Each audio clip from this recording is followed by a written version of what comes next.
Bonjour à tous et bienvenue sur Crypto Signal. Aujourd'hui, on va parler de job data qui semblait erroné. On va parler de la correction actuelle, bien sûr, autour des 112 sur Bitcoin. On va parler de certains membres de la Fed qui sont en train de démissionner, ce qui va faire un jeu de chaises musicales relativement intéressant pour éventuellement aller dans le sens de un Donald Trump qui se débarrasserait d'un Jérôme Powell plus rapidement que prévu. Et puis, on va parler également d'un FUD qui est arrivé cette nuit, comme quoi la Chine serait en train de rajouter des mesures restrictives sur Bitcoin. Donc on a pas mal de choses à dire. C'est dimanche, vous le voyez, on va plutôt tourner les choses autour du fondamental, parce qu'il y a pas mal de choses aujourd'hui, plutôt que sur le technique. Mais on fera bien sûr le point technique, restez bien jusqu'à la fin de la vidéo, puisque bien évidemment, on fera un scénario privilégié pour l'intraday dans cette fin de vidéo là, encore que ceux qui comment dire, avaient suivi les vidéos de la semaine dernière savent que nous, personnellement, on attendait cette zone à 112 100. On avait un ordre ouvert. Allez, on y va pour l'intro.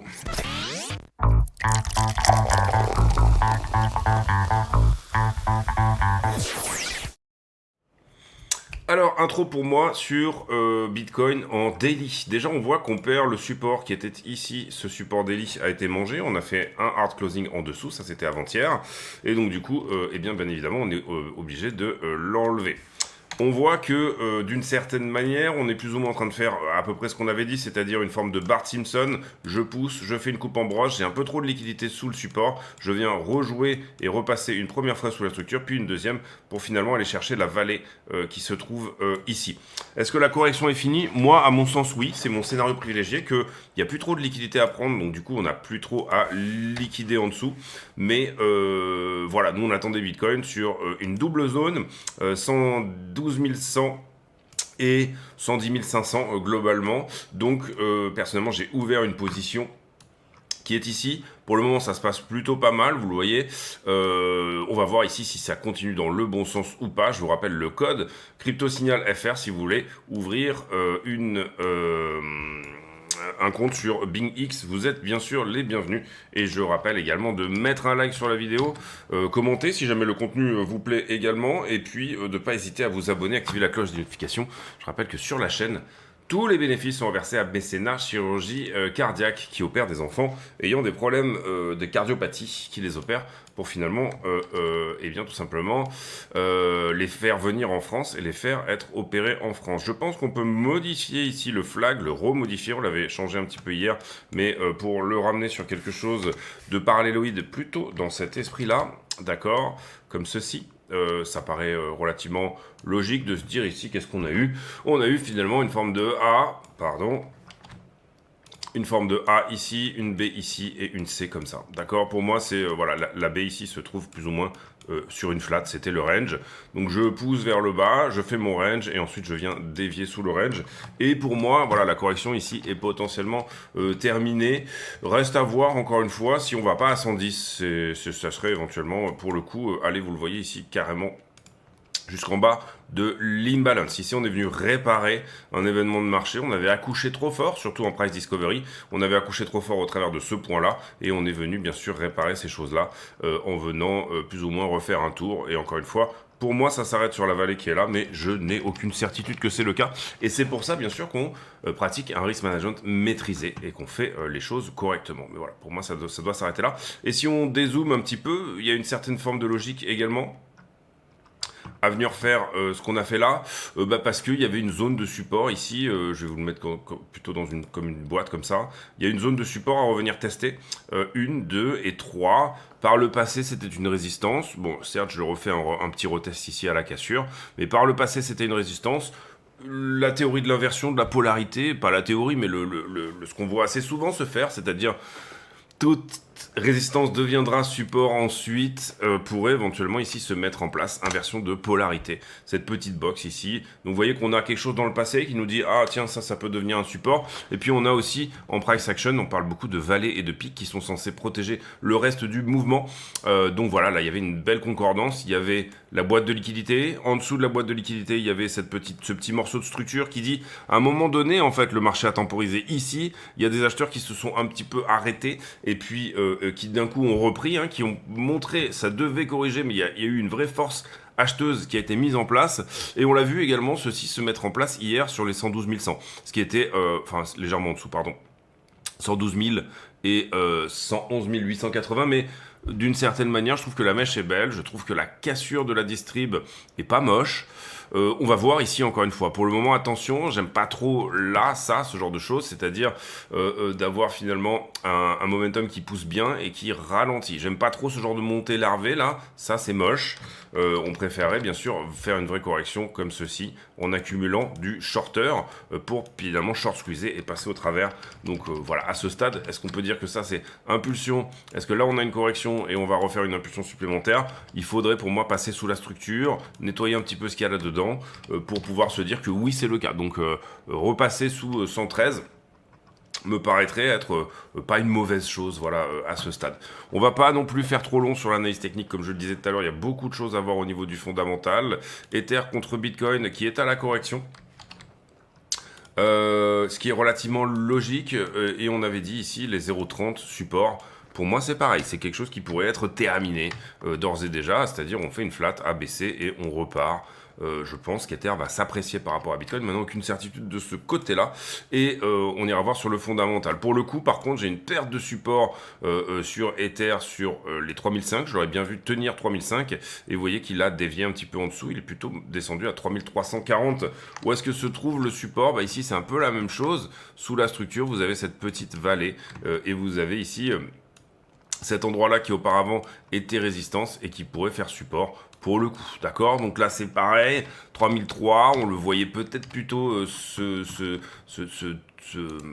tenir au niveau des 3005. Si j'avais une distribution comme ça, il va falloir que Ether la casse pour de vrai, c'est-à-dire il va falloir une vraie accélération. Et en time frame 1 heure, bien sûr, le support qui est ici a été perdu. Donc ça, ça dégage.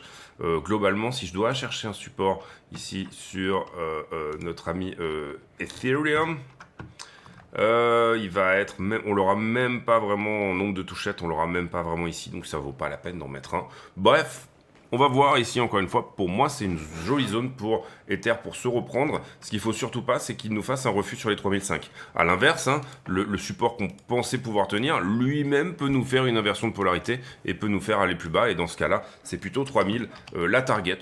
Mais voilà, pour le moment, je pense que c'est une belle zone de retournement ici, avec une forme de flat étendue finalement, pour se tenir sur Ethereum.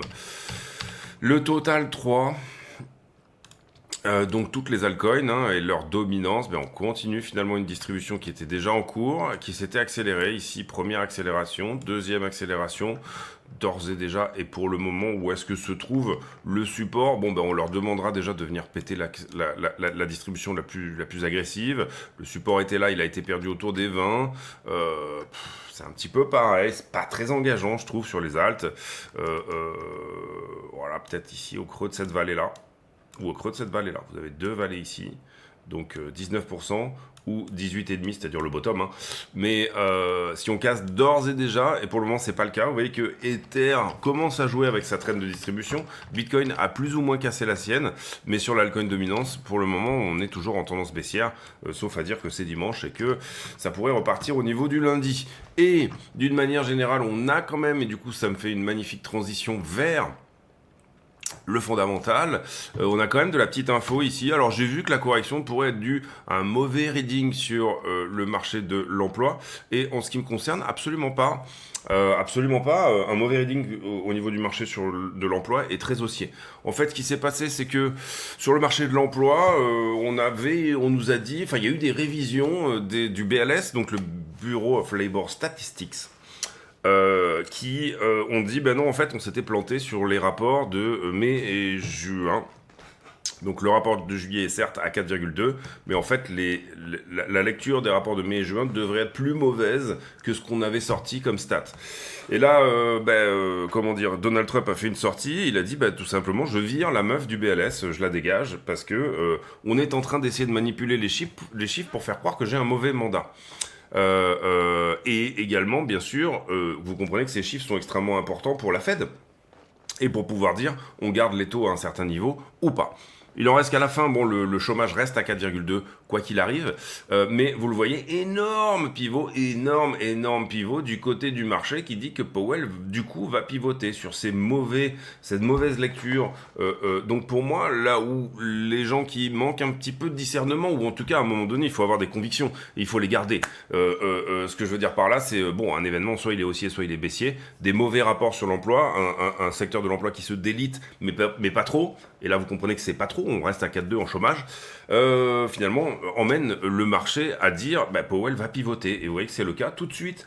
Hier, il y a 2 jours, on était plutôt à l'inverse, hein, c'est-à-dire 62,35, alors en l'occurrence One Week non, on n'a pas le 2 jours malheureusement, mais juste après le discours de Powell, celui du FOMC du 30 juillet, il y a 3-4 jours, le marché était plutôt à 60-40, 60% qui pensaient que Powell n'allait rien faire, et 40% qui pensaient qu'il allait pivoter. Pour le coup, le marché étant pivot certain à partir de maintenant.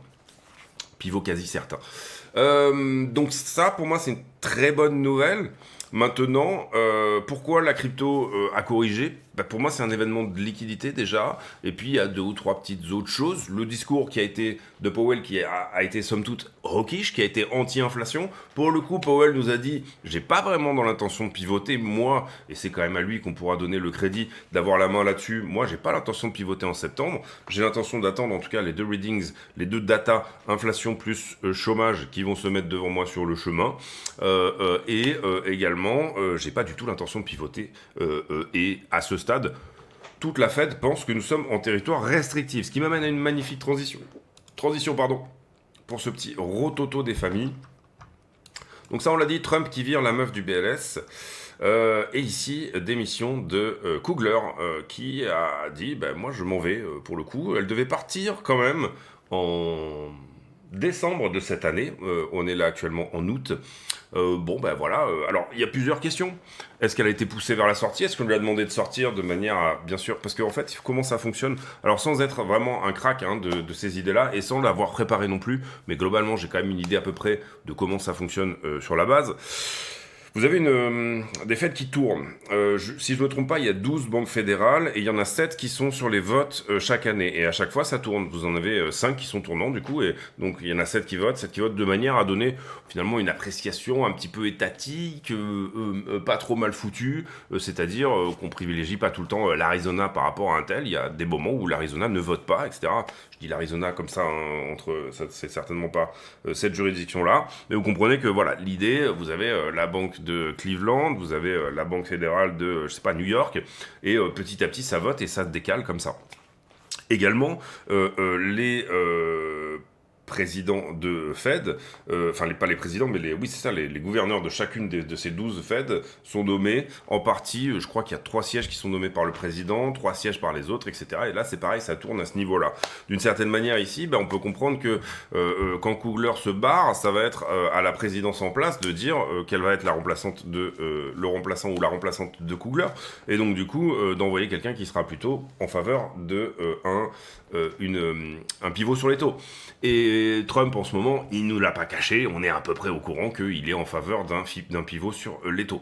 Donc, par rapport à décembre, en fait, on pouvait acter aujourd'hui que Powell serait changé en 2026.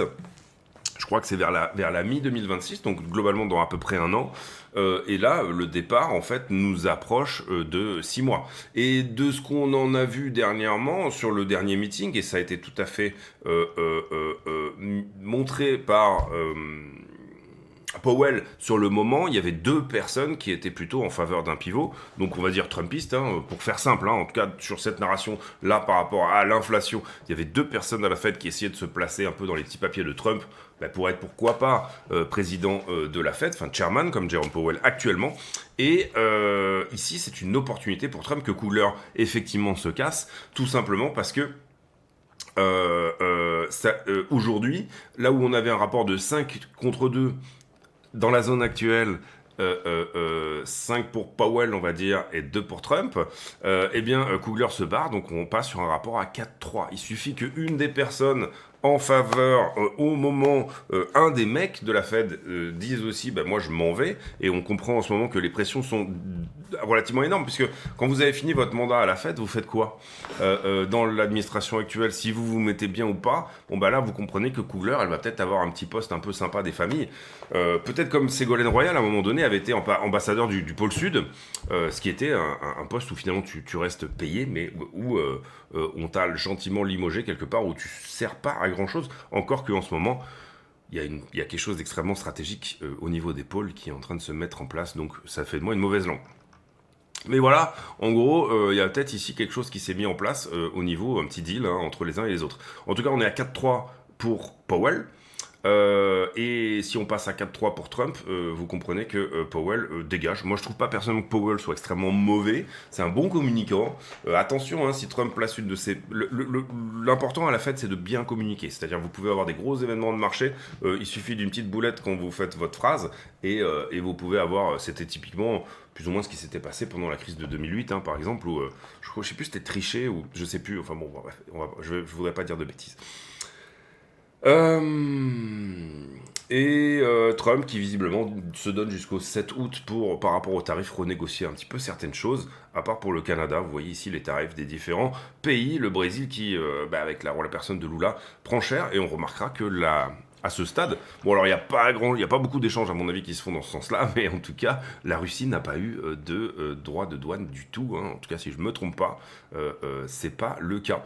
Et l'envoi de 2 missiles nucléaires du côté de la Russie justement, donc des relations qui sentent un petit peu le roussi entre Poutine justement et Donald, et ben en soi, pour moi, c'est plus un truc pour faire pression sur l'Inde pour arrêter d'acheter du pétrole russe, parce que du coup, il va y avoir probablement un deal qui va être fait au niveau de l'Inde à 25%, mais qui est un petit peu conditionné au fait qu'il y ait un peu moins d'échanges qui se fassent en faveur du pétrole. On comprend ici que absolument tout est fait au niveau militaire pour que de manière que les cartels de l'énergie, hein, donc ceux du pétrole, en fait, regardez Nord Stream, hein, regardez où est le pognon en fait. Vous regardez où est le pognon, ben bon, c'est acheter des avions à Lockheed Martin et à Boeing. Et puis vous regardez où est le pognon aussi également, c'est acheter du GNL aux Américains. Et on a vu qu'on avait signé un deal à la con. Parce que ce deal, il est même pas. En fait, l'Amérique n'est même pas capable de produire ce qu'on s'est engagé à acheter. On passe dans un truc qui est complètement stupide, puisque, bon, bref, on en a déjà parlé au niveau de l'Europe et tout, de ces choses-là. Et puis cette nuit, petit FUD, qui en fait n'en est pas un, ou en tout cas, j'ai pas retrouvé une source fiable qui me dise que oui, effectivement, il y a des choses qui sont en train de se dealer en Chine pour avoir des mesures restrictives par rapport à la crypto.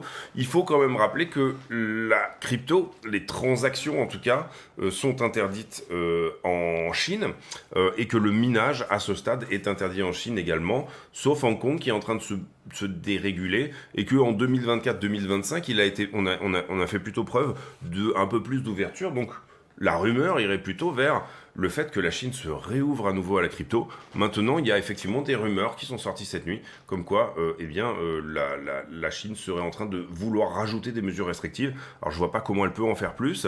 Et je rappelle aussi que la possession de crypto est autorisée en Chine, ça a été une décision du tribunal, donc a priori elle ne peut pas nécessairement être remise en cause. Je vous rappelle ici sur BingX, vous avez BingX, Mexeci, Qcoin, qui va peut-être disparaître malheureusement bientôt, BitGet, et un petit retour, j'attends probablement bientôt de Bybit, qui était plutôt pas mal hein, pour trader les dérivés. Et voilà, je vous rappelle sur BingX, le code étant CryptoSignalFR, vous l'avez ici, et vous avez bien sûr ce petit flash code si jamais les choses vous intéressent. Tout ça est en description de la vidéo. Globalement, tous les codes sont toujours à peu près CryptoSignalFR, qui est le ticker de la chaîne sur YouTube et de partout. 2292 abonnés, n'hésitez pas à vous abonner sur le compte Twitter de la chaîne, d'autant plus que vous pourrez du coup regarder les vidéos sans pub, puisqu'elles sont postées directement sur Twitter, donc sans avoir si vous n'avez pas le premium YouTube, ça vaut le coup de venir les regarder ici. Pas très intelligent de ma part de montrer ça, mais de toute façon pour le nombre de vues qu'on fait, il n'y a pas nécessairement de sujet. On passe sur Wall Street Journal, apparemment ça fustige au niveau de la crypto également, je pense qu'il s'agit de kidnapping, voilà, au niveau de la crypto. Wall Street Journal qui, bon, on connaît, hein, on sait maintenant un petit peu leurs avis. La Chine a-t-elle nouveau banni le Bitcoin? Alors j'ai pas lu cet article, mais je pense que ça dit à peu près la même chose. Qu'en est-il des rumeurs écho des événements passés? Voilà, bon, vous voyez un peu l'idée globalement sur ce FUD. En tout cas, il n'y a pas eu d'annonce du tout. Ici, peut-être un peu plus inquiétant, encore que 14,5 milliards qui auraient été visiblement volés de la part d'un pool chinois en 2020. C'est Lubian, qui était un mineur chinois à l'époque où c'était encore autorisé, qui se serait fait voler 127 000 BTC. On parle d'une attaque sur les clés, pas vraiment possible, ou en tout cas, ça voudrait dire que l'algorithme utilisé a été vraiment pourrave. Donc c'est pas vraiment possible de ce côté-là. Personnellement, je pense que c'est peut-être plutôt un hack interne. Une attaque sur les clés, on sait jamais trop. Ici, Arkham dit qu'ils auraient pu exploiter une vulnérabilité dans l'algorithme qui a été utilisé pour générer ces clés. Les algorithmes faibles, pour le coup, pour un mineur, et le fait d'aller envoyer 9 milliards sur la même adresse avec les mêmes clés peut passer pour relativement soit extrêmement stupide, soit extrêmement volontaire. Donc ce serait peut-être plutôt un hack interne, genre le PDG qui se barre avec les 9 milliards. Pour le moment, ça n'a pas bougé, et il apparaîtrait que donc Lubian soit en train de dire ouais, bah viens si tu veux. Donc toi, le White Hat qui nous a piqué nos BTC, s'il te plaît, préserve. Vous voyez, ils ont gardé que 11 000 BTC, ce qui est pas grand chose, mais ça correspond déjà à une sacrée somme. Ces BTC n'ont pas bougé depuis juillet 2024, donc ils ont probablement été bougés une ou deux fois. Ils ont été retrouvés par Arkham Intelligence, donc on sait exactement où ils sont. Mais ici, dans les operators, donc la manière de, vous pouvez mettre des petits messages. Ici, bah, toi le White Hat qui est en train de garder nos assets et qui les garde bien au chaud, s'il te plaît, passe-nous un coup de fil, comme ça on pourra éventuellement te dire, bah, si jamais on te file un peu de pognon pour que tu nous rendes nos BTC. Très mauvaise idée hein, de voler des bitcoins. Encore une fois, ça serait comme attaquer un fourgon blindé dont vous savez que les billets sont numérotés. Ça reste extrêmement difficile derrière de bien sûr aller mixer et nettoyer tout cet argent. En fait, vraiment pour le coup, si vous êtes comment dire malveillant, la crypto est plutôt une bonne chose pour tout simplement préserver, enfin ne pas faire que, enfin que vos mauvais dessins n'arrivent pas à leur but. Bloodbath, un bain de sang sur le marché crypto. 3 raisons pour lesquelles les traders pourraient passer en mode risk-off. Et on nous parle ici du job report. Franchement, pour moi, c'est bullshit. Rising geopolitical risk, oui, il y a l'envoi des 2 sous-marins, pourquoi pas, ça peut être... et recession worries, pour moi, il n'y en a pas non plus. On a un mode GDP qui est sorti il y a 3 jours et qui montrait 3%. Donc il faut arrêter d'être con, ou en tout cas, il faut rester intellectuellement honnête avec soi-même. Un mauvais job report est bon pour un pivot des taux qui est bon pour tous les assets techno, y compris Bitcoin. Bitcoin n'est pas encore l'or digital, c'est pas encore le risk-off total. D'ailleurs, on le voit hein, sur justement, pour le coup, des risques géopolitiques qui augmentent.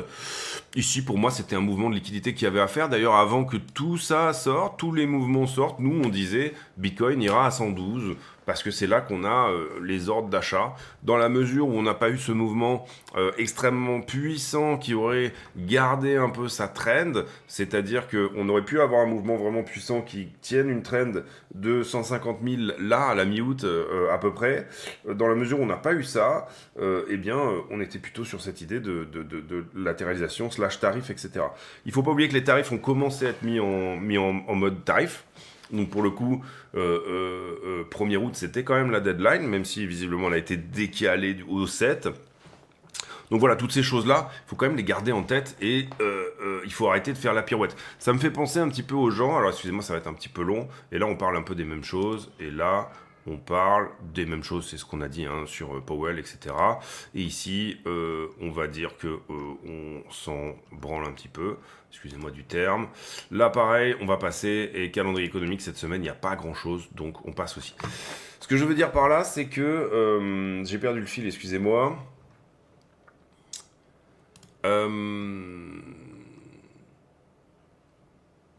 Oui, donc bain de sang, etc. J'ai parlé de ça, oui, tout à fait, bien sûr. Globalement, l'idée dans ce contexte-là, c'est qu'on va pivoter sur les taux, quoi qu'il arrive, et que c'est donc tout cela est haussier. Bonne régulation au niveau de la crypto, toutes ces choses-là restent haussières. Pas a priori de crash en termes de récession maintenant. Le GDP, encore une fois, est bon. Hein, donc il y a un moment donné où il faut rester cohérent. Et puis, d'une certaine manière, si on devait montrer un endroit où devait aller le prix, bah, c'était entre 110 et 112. Maintenant, de là à dire que c'est là qu'on va pivoter nécessairement, enfin c'est là, pardon, qu'on va repivoter haussier nécessairement. Aucune certitude, et c'est pour ça qu'on pratique un risk management maîtrisé. C'est pour ça que, quoi qu'il en soit, il y aura un petit truc à prendre au niveau des 114, là tout bientôt c'est une résistance, au niveau des 115 c'est une résistance aussi, et au niveau des 118 500 c'est une résistance aussi, pour finalement chercher un runner à 123 et peut-être plus haut. Mais il y a des profits à prendre sur la montée, c'est toujours le cas, et là vous comprenez qu'on rentre sur un plus bas dans une tendance baissière, la 4 heures est baissière, d'accord, donc il faudra prendre des profits avant que on touche le point de contrôle de cette structure. Le point de contrôle étant l'endroit où il y a le plus de volume profile, c'est-à-dire 118 500. Déjà, il faudra que le trade soit gagnant, quoi qu'il arrive, avant tout simplement d'aller chercher ces points-là, et on espère que c'est un flag, on espère qu'on va casser cette distribution, on espère qu'on va short squeezer tout ça, et on espère qu'on va aller, pour moi la prochaine target serait autour des 148 000, et encore que maintenant dans la structure on peut voir des choses qui éventuellement nous disent que si c'était le cas, admettons, hein, on prend ici, on revient un petit peu du coup vite fait sur le concept du fondamental, voilà, 140, entre 140 et 148. C'est un petit peu l'idée du moment. Par ailleurs, oui, bah bien sûr, les liquidations. Pour un samedi, 373 millions, c'est pas mal. C'est pas une grosse journée non plus. Plus de liquidations sur Ether que sur Bitcoin, vous le voyez ici. Beaucoup de liquidations longues et très peu de liquidations short, normal. On est passé sous la structure, la map est verte, normal. On a été plutôt baissier. Ici, quand on regarde, bah, ce point-là a été pris. On a wipé pas mal d'open interest. On vient de passer à l'instant sur un open interest négatif. Je fais juste un... Parce que des fois, il vaut mieux faire un petit reset ici, un petit refresh. On est passé en mode négatif, c'est parfait. Qu'est-ce que j'ai globalement? J'ai ici, en tout cas ça monte, on est short squeezé à l'instant T, puisque le funding est en train de descendre. Le marché a des shorteurs retardataires, voilà, c'est plutôt ça qu'on devrait dire, retardataires, qu'il va peut-être ici se charger d'aller éclater la gueule. Globalement, il en reste pas mal que la structure est baissière, le funding est baissier, l'open interest est baissier.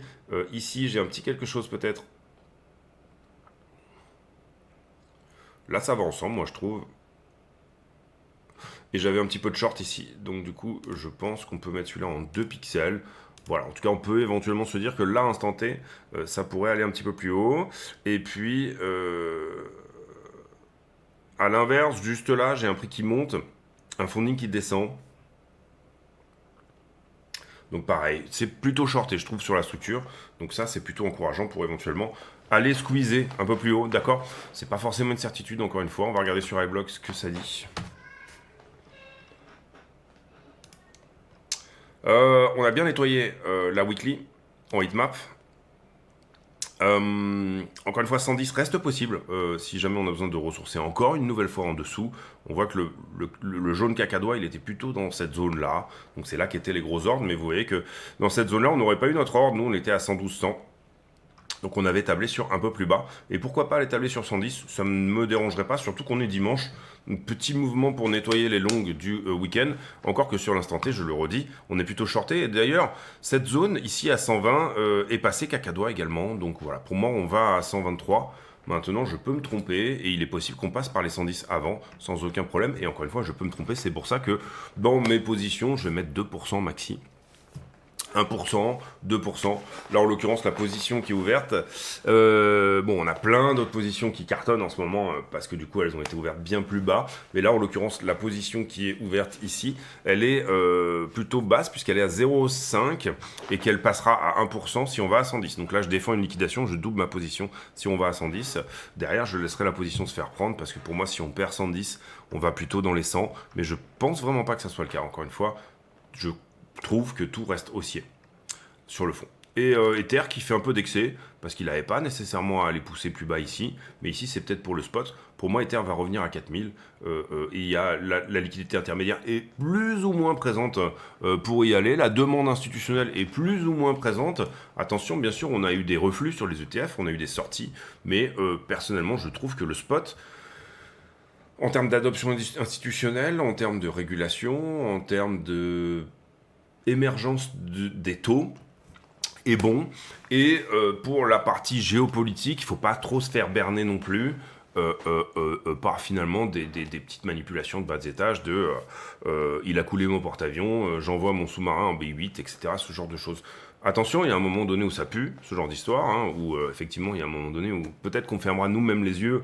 Je prends l'exemple, moi, de la guerre en Ukraine, où j'y croyais pas, au moment en février, au moment où, comment dire, Poutine rentre, je pensais que c'était du bluff, et vous voyez qu'il est rentré, et vous voyez que ça fait plusieurs années que ça dure maintenant, etc. Donc, il n'y a pas de souci à avoir tort. Ce qu'il faut, c'est pas mettre tous ses œufs dans le même panier en pensant qu'on a toujours raison, d'accord? Et surtout, quand on a des séquences, en ce moment, en plus, nous, on a des bonnes séquences où on suit bien le prix, ça bouge plutôt bien, etc. On va dire qu'on se sent un peu tout puissant, etc. C'est là qu'il faut vraiment faire preuve d'humilité, se dire, oula, attention, il y a un moment donné où on va s'en prendre une, où on va avoir tort. Donc, du coup, il faut toujours bien garder cette discipline de finalement rester cohérent avec son risk management. Et encore une fois, en fin de vidéo, vous avez une vidéo qui est la pierre angulaire un petit peu de cette chaîne, qui va être sur le risk management. Vous n'avez pas que cette vidéo-là, vous avez plein de vidéos. En fin de vidéo, vous avez en fait une playlist qui va vous expliquer des tas de trucs. J'en profite pour vous redire une nouvelle fois, prenez le temps, même si vous êtes sur la télé, etc., mettez un like sur ces vidéos et sur le contenu X si c'est le cas. Voilà, mais en tout cas, n'hésitez pas à mettre un like parce que c'est des choses qui sont... c'est assez difficile de faire la promotion d'une chaîne comme celle-ci. Surtout que d'autant plus, moi, je fais pas de pub, je paye pas de pub, je fais pas de... Donc voilà, c'est vous la pub. Vous êtes la meilleure pub pour cette chaîne. Donc n'hésitez pas ici, encore une fois, à essayer de aider à pousser la chaîne vers le haut. Conclusion de cette vidéo, on va aller sur le 15. J'aime pas trop le fait que ça larve un peu, mais pour le moment, ça semble être shorté sur l'instant T. Donc je trouve que ça reste pas trop moche d'une certaine manière. Personnellement, ce que je verrais bien, c'est un petit tour sous la structure pour repartir. D'accord? Donc ici, une flat, et ensuite on dégage vers le haut. C'est-à-dire qu'on tienne le support des 113 et quelques, et qu'on continue. Ça paraît plutôt impulsif, ça paraît plutôt correctif. Le double bottom est joli. On n'en a pas pour le moment touché la target. J'aime bien le fait que le double bottom est optimisé. Moi, j'aime beaucoup quand les double bottoms sont optimisés parce qu'on laisse pas de liquidité sur la route, alors que quand ils sont larvés comme ça, c'est moins sympa. Là, il est optimisé. Ici, la ligne de coup est là, et le retournement de la structure n'est pas total. Vous n'avez pas encore le BOS dans son UT. Pourquoi? Parce que ici, vous le voyez, je vous prends la 4 heures. Ici, on fait un plus bas. Ici, on refait à peu près un plus haut depuis le plus bas en tout cas. Et là, derrière, on refait un plus bas à nouveau. Donc, il va falloir casser la structure. Et si on veut casser la structure, il va falloir dépasser 114 000, ce qui pour le moment n'est pas le cas. On est dimanche là, donc on ne va pas lui demander de faire des trop gros mouvements. Personnellement, je ne serais pas étonné qu'on latéralise ou en tout cas qu'on vienne peut-être chercher sous la petite structure, je parle de celle-ci bien sûr, donc sous 113 aujourd'hui fin de dimanche, et qu'à l'ouverture du CME, on reparte à la hausse. Ça serait peut-être donc 23h ce soir si je ne me trompe pas, un petit redépart à la hausse des familles. Encore qu'aucune certitude, et encore une fois, il est tout à fait possible qu'on continue, et pour le moment, d'ailleurs, ça doit, vous pouvez avoir une conviction. Mais en soi, la cassure d'une distribution est un signe qu'on va se retourner, mais ça n'est pas pour autant, c'est une perte de momentum, mais ça n'est pas pour autant un signe que le bottom est trouvé, et théoriquement, dans la continuation logique des choses, c'est-à-dire que si vous faites du suivi de tendance, pour le moment, on n'a aucune confirmation qu'on n'est pas en train de... On ne va pas se faire dégommer. Donc voilà, à mon sens, et pour moi, ce qui serait peut-être le plus logique là-dedans, c'est que si on a trouvé bottom ici à 112, qu'on fasse une structure maintenant, donc qu'on tienne ce momentum-là, et que on fasse une épaule tête-épaule inversée pour aller chercher plus haut. Alors ça peut se reprendre sur 113, ça peut se reprendre sur 112 800, mais voilà, fin de week-end, plutôt petite correction, et ce d'autant plus qu'on est en train de faire une structure là que je trouve pas très jolie, hein, et vous voyez que je m'appuie ici sur... alors la liquidité est plutôt shorteuse, mais en week-end... on a souvent tendance à finir les mouvements plutôt comme ça. Donc voilà, l'idée ça serait ça. Si on a un excès, ça, d'accord. Donc ETE, inversé ou pas. Voilà un peu l'idée, j'espère que cette vidéo vous a plu. Si c'est le cas, n'hésitez pas à le dire.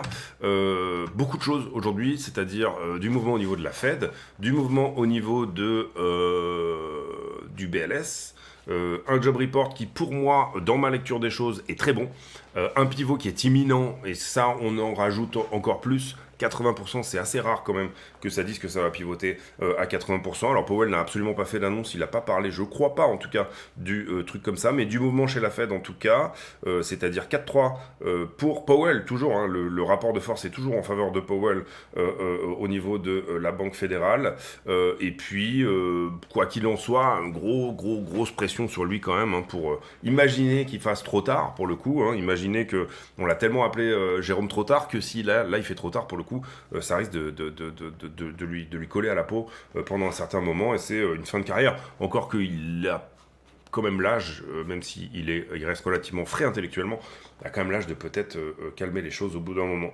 On se retrouve demain pour une nouvelle vidéo. J'ai pour habitude, en fin de vidéo, de poser une question à la con, une question qui n'a rien à voir avec le prix du Bitcoin, mais qui nous permet de converser de choses et d'autres. Et tiens, on va parler... voiture, qu'est-ce que... Imaginez que vous avez les moyens, quelle serait la première voiture que vous achèteriez? Allez, on va se donner un truc quand même relativement normal, correct. Allez, 300 000 € de budget. Dites-moi en commentaire, voilà, quel serait, si vous aviez 300 000 € de budget. Moi, je pense que mais j'aurais peut-être tendance à prendre 3 voitures à 100 000 que je kiffe de ouf. Je pense que je prendrais une Jaguar type E, c'est sûr, déjà dans le lot.